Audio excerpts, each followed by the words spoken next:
It casts a golden light on a creature of stone, a lion's body, a human head. For thousands of years, the Great Sphinx has watched the world change. It has seen empires rise and empires fall. It has watched sandstorms bury its own body up to the neck. Yet, it remains silent, its gaze fixed on the eastern horizon. The biggest question it asks is not written in stone, but in water. The vertical erosion patterns on its limestone body don't look like wind. They don't look like sand damage. They look like marks left by centuries of heavy rainfall. But the Sahara has been a desert for thousands of years. So, when was the Sphinx really built? This single geological clue throws our entire timeline into question. The Sphinx offers no easy answers. It sits, a silent guardian of secrets we are beginning to unravel. Looming behind the Sphinx stand its more famous companions, the three Great Pyramids of Giza. They are monuments of impossible scale, breathtaking precision. The largest, the Great Pyramid of Khufu, is a mountain of stone. It was the tallest man-made structure in the world for nearly 4,000 years. To its side stands the Pyramid of Khafra, Khufu's son. It appears taller from some angles, but that's an illusion. It was built on slightly higher ground. While slightly smaller, its original polished limestone casing still caps its peak. A hint of how these structures once gleamed under the Egyptian sun, like brilliant white jewels in the desert. The third and smallest of the trio is the Pyramid of Menkaure, Khafra's successor. Its builders used massive granite blocks for its lower courses, much harder to quarry and work than limestone. This shows a continued mastery of engineering, even on a reduced scale. Together, these three pyramids form a perfect alignment, a testament to incredible planning and surveying skill. They are not just tombs, royal power, religious belief, a connection to the cosmos. Their placement and design were deliberate, every angle and passageway filled with meaning. The pyramids dominate the landscape, silent and immense. To step inside the Great Pyramid of Khufu is to enter another world. The air grows cool and still. The sheer weight of the stone above is palpable. A narrow, ascending passageway forces you to crouch as you climb. It opens into a stunning architectural marvel, the Grand Gallery. The ceiling soars 28 feet high, a corbelled stone masterpiece that funnels the immense pressure of the pyramid away from the chambers below. The precision of the stonework is breathtaking. The walls are smooth, the joints between the massive blocks so tight you can barely slide a piece of paper between them. This is not crude construction, it is master craftsmanship on a superhuman scale. Visual cutaway illustration highlighting the ascending passage. Visual cutaway illustration highlighting the Grand Gallery. Visual cutaway illustration highlighting the King's Chamber. Visual cutaway illustration highlighting the Queen's Chamber. At the top of the Grand Gallery lies the heart of the pyramid, the so-called King's Chamber. It is a stark, rectangular room built entirely of red granite, quarried from Aswan, over 500 miles to the south. Inside sits a single, lidless sarcophagus, also carved from granite. It is larger than the passageway leading to the chamber, meaning it must have been placed here as the pyramid was being built up around it. But the chamber is empty. No mummy, no treasures, no inscriptions declaring this as the final resting place of Khufu. The pyramids are a masterclass in engineering. The precision of their construction still baffles modern engineers. The base of the Great Pyramid is a near-perfect square. Its sides align to north, south, east, west. The side length difference is under 8 inches. That's better than 99.9% accuracy. How did they do this without lasers or GPS? Theories point to the stars, especially the North Star. They may have used water as a level to make a flat foundation. Stone cutting is another deep mystery. The King's Chamber granite is incredibly hard. Yet the sarcophagus and walls show perfectly straight cuts and 90-degree corners. Some propose long bronze saws with quartz sand used as an abrasive. Others point to core drilling. Tube-like drills left spiral grooves. We found drill cores with spiral grooves implying very high rotation. What tool and power source could do that on solid granite? Moving blocks is the most debated part. Average limestone blocks weigh about 2.5 tons, like a large SUV. King's chamber granite blocks weigh 50 to 80 tons. Theories included massive ramps, straight, spiral, or a combination. Hatnub revealed a ramp system with stairs and post holes. That suggests sleds, ropes, and post systems to haul blocks uphill, with wetted sand to cut friction. Still, the complete method remains elusive. More likely a mix of many techniques refined over generations. At the center of this story are the pharaohs themselves. Not just kings, living gods and intermediaries between the heavens and the earth. Not just tombs, resurrection machines designed to ensure the pharaoh's journey to the afterlife and his rebirth among the stars.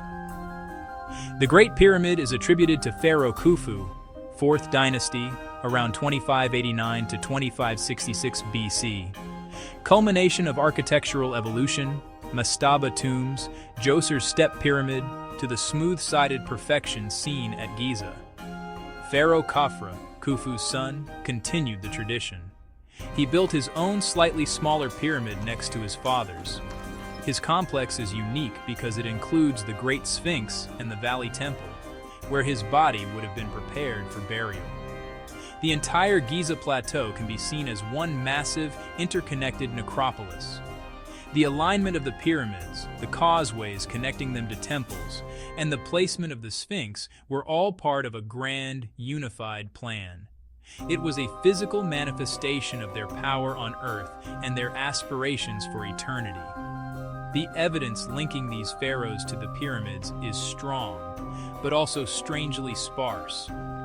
Inside the Great Pyramid, the only mention of Khufu's name is found in crude red paint on blocks in the relieving chambers. These are not grand hieroglyphic inscriptions, but simple quarry marks, likely daubed on by work crews to label the blocks for the Gang of Khufu. The Giza Plateau is not just about what we see on the surface. Beneath the sand lies a hidden world, a complex network of tunnels, shafts, subterranean chambers. It is a Swiss cheese of bedrock, honeycombed with passages carved over thousands of years. Some of these are known tombs of high officials, royal family members from the Old Kingdom.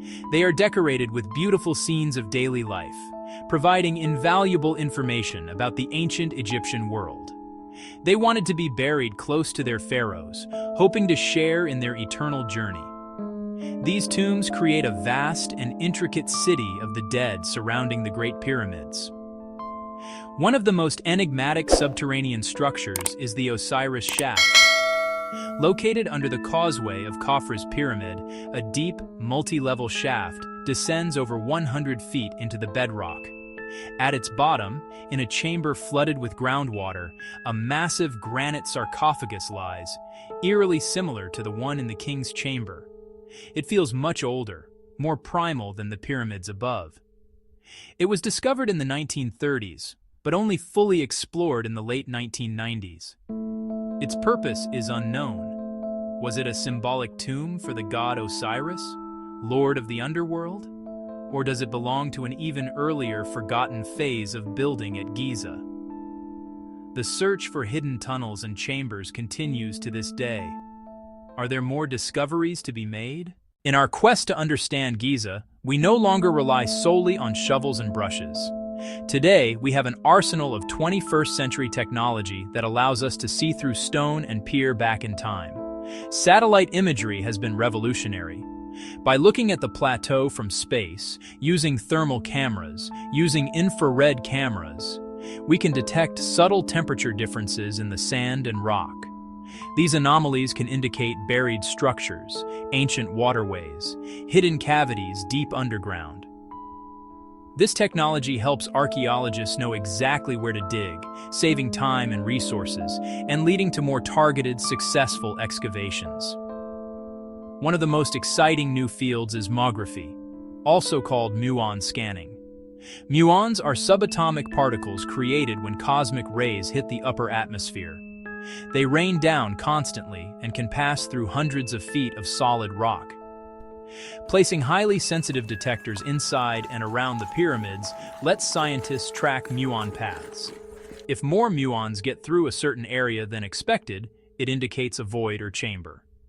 In 2017, the Scan Pyramids project used this technique and announced a massive, previously unknown void inside the Great Pyramid, above the Grand Gallery. The discovery, the Scan Pyramids Big Void, is at least 100 feet long. It's the first major structural discovery inside the Great Pyramid since the 19th century. We don't know its purpose. One large chamber? A series of smaller rooms? A hidden construction corridor? Muon scanning can tell us something is there, but it can't show what it looks like. Future research will drill small holes and send robotic cameras inside.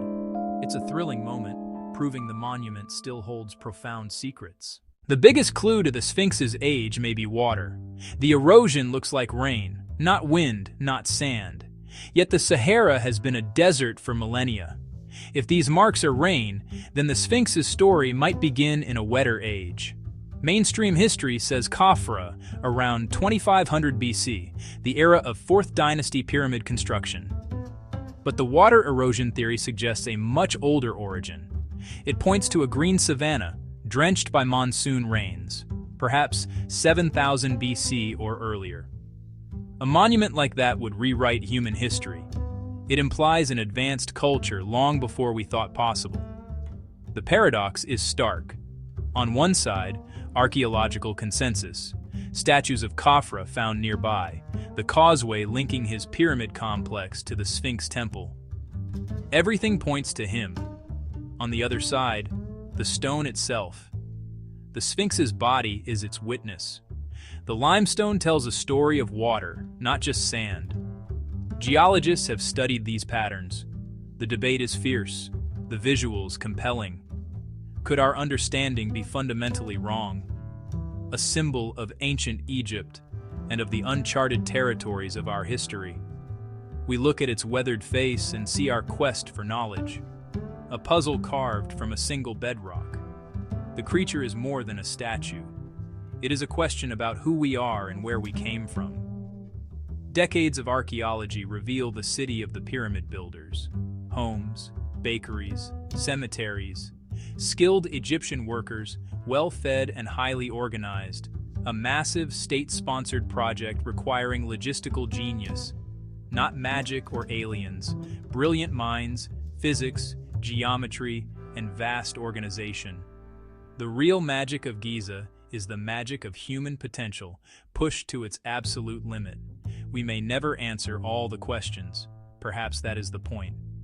The Sphinx stuns the world not because we know its secrets, but because it inspires our unending search for them.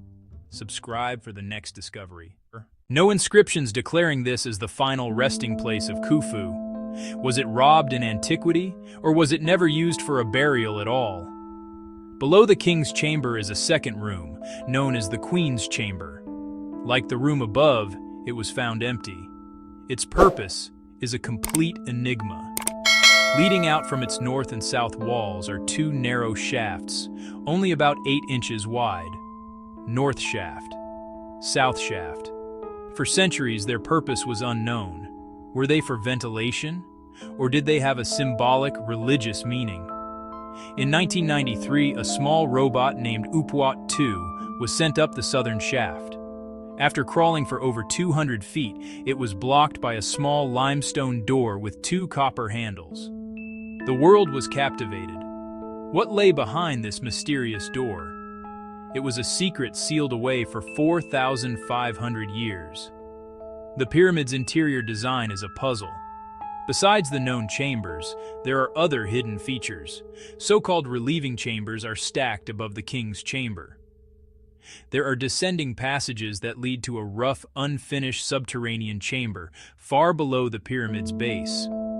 The entire structure seems to be a machine of stone, with every passage and shaft aligned with purpose, even if that purpose is lost to us. The pyramid is not just a building. It is a complex, three-dimensional blueprint of ancient Egyptian beliefs about life, death, and the journey to the stars.